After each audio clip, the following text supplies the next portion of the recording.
एक व्यक्ति दो वस्तुओं में से पहली को 20% हानि पर तथा दूसरे को 60% लाभ पर बेचता है। यदि दोनों वस्तुओं का विक्रय मूल्य समान हो तथा उनके क्रय मूल्य में 3200 रुपये का अंतर हो तो प्रत्येक वस्तु का विक्रय मूल्य ज्ञात करो।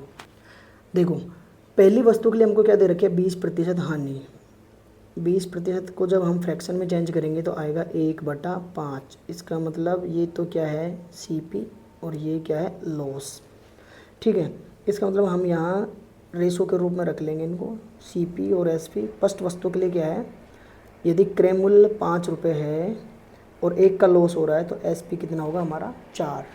अब सेकंड वस्तु के लिए उसने दे रखा है कि सेकंड वस्तु पर क्या हो रहा है, 60% लाभ। तो 60% की जब मैं फ्रैक्शन निकालूंगा तो आएगी 20 × 60 और 20 × 5 = 100, यानी कि 5 CP है और ये क्या है, प्रॉफिट। लाभ हो रहा है ना यहाँ पर, तो 3 क्या हो गया, प्रॉफिट।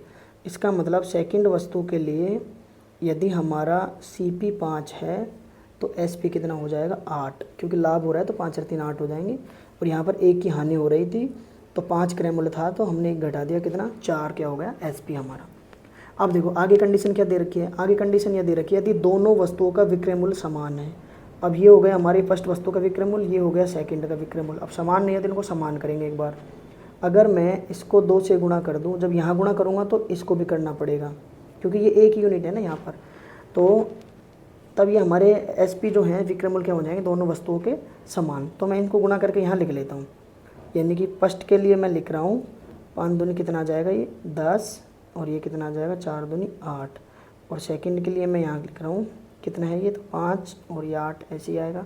देखो SP हो गया समान, पहली वस्तु के लिए भी 8 है और दूसरी वस्तु के लिए भी कितना है, 8। अब आगे हमको कंडीशन दे रखी है यदि उनके क्रय मूल्य में 3200 रुपये का अंतर हो। अब ये है हमारे क्रय मूल्य, फर्स्ट वस्तु का क्रय मूल्य कितना है, 10, और सेकंड का कितना है, 5। इनमें डिफरेंस कितने का दे रखा है हमको, 3200 का। तो यहाँ पर रेशो में डिफरेंस कितने का है, 5 का। और यही 5 की जो वैल्यू है वो हमको कितनी दे रखी है उसने, 3200। इसका मतलब कितने गुणा पर बैठा है, यहाँ पर भाग देंगे तो इसमें 5 6 30 और 5 चौक 20, 640। अब आगे देखो, अब एक यूनिट की वैल्यू आ गई कितनी, 640।